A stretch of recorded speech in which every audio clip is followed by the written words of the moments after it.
So the true teaching doesn't ask you to transform yourself into something else. It doesn't say you have to practice and train and practice and train really hard to change yourself into something else. It says, no, you are already the self. You just have to discover what you already are. And that discovery is not made in the body mind. It's not made in the mind, which is the false identity. Everybody's using the mind to try and discover something because they think they're the body mind. You got it?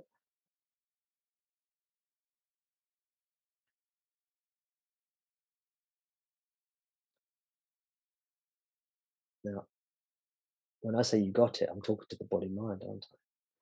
But the way it works is the body mind understands these teachings first. And then we go beyond the body mind and we turn towards the self. So the reason I'm opening this discussion up with you all is so you can, because it's very important. There are going to be times where you're cruising along very happily along this path. And the times when you're probably going to be confused. And I'm hoping this kind of discussion is going to cement and embed the teachings into you in a deeper way. So when those times of confusion come along, you can remember these kinds of conversations and talks. You can remember it's about identity. It's not about transforming. I think I gave an analogy a couple of weeks ago. Imagine two different situations. Imagine two different situations. One situation, you got somebody sitting in their loft in their house on top of a treasure chest. They're sitting in the loft, the attic of their house, on top of a treasure chest. And that treasure chest is just full of treasure, of valuable jewels and gems. It's just there. And that's one situation. Situation A. That's the situation we're in. Situation B is you've got somebody who's quite, I don't know, let's say they're quite skinny and they want to build loads of muscles. And so they go to the gym every day.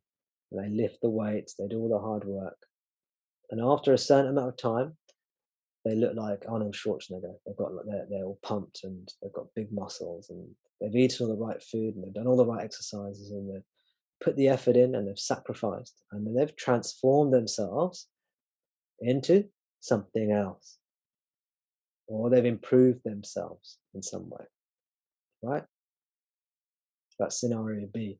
Scenario B, the weightlifter, the gym addict, that's a metaphor for transformation.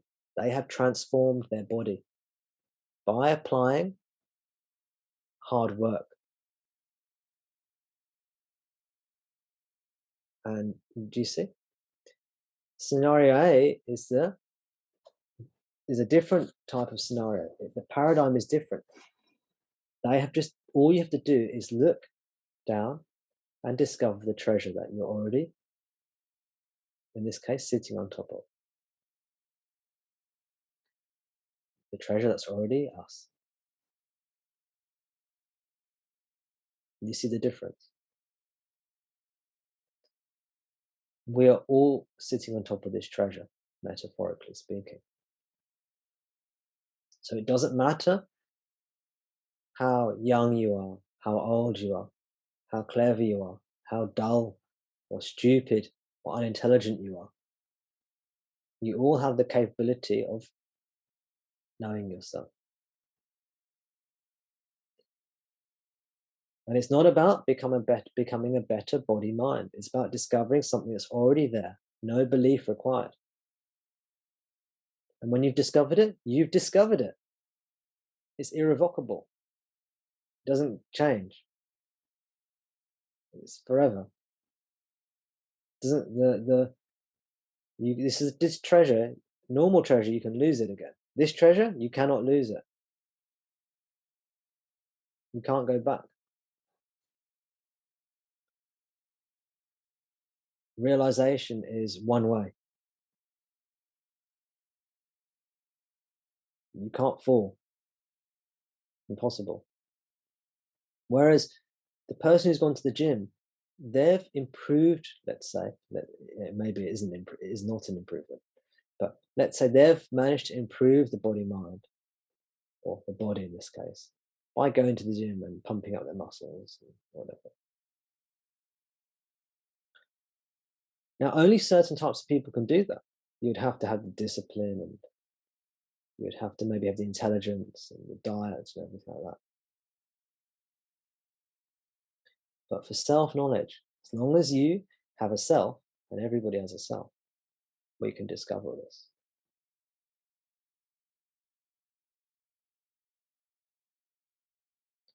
So this is why the path, who am I, is the most important path. It's because it's about identity. You have to discover what you are. And to go towards the subject is the means to do it. Because the subject is what you are. And to not get off the train early is a big, big clue. Because otherwise you don't discover what you are. Any comments, any questions, any feedback about the stuff I've been going on about? Gordon?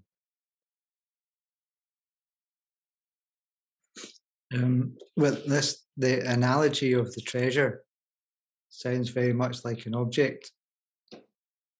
Is that because there's no way to describe this without an object?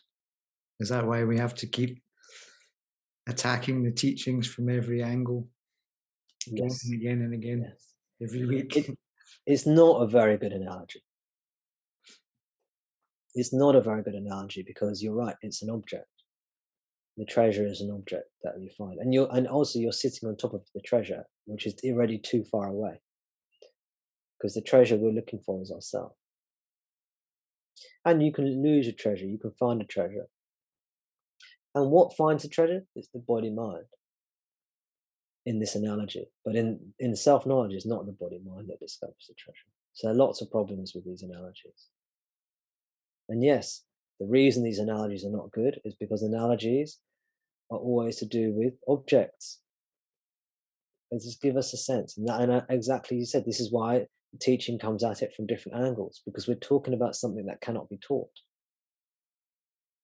But what we already know. So by coming to satsang repeatedly, hearing it from different angles, reading about it yourself, thinking about it yourself, it all starts to click.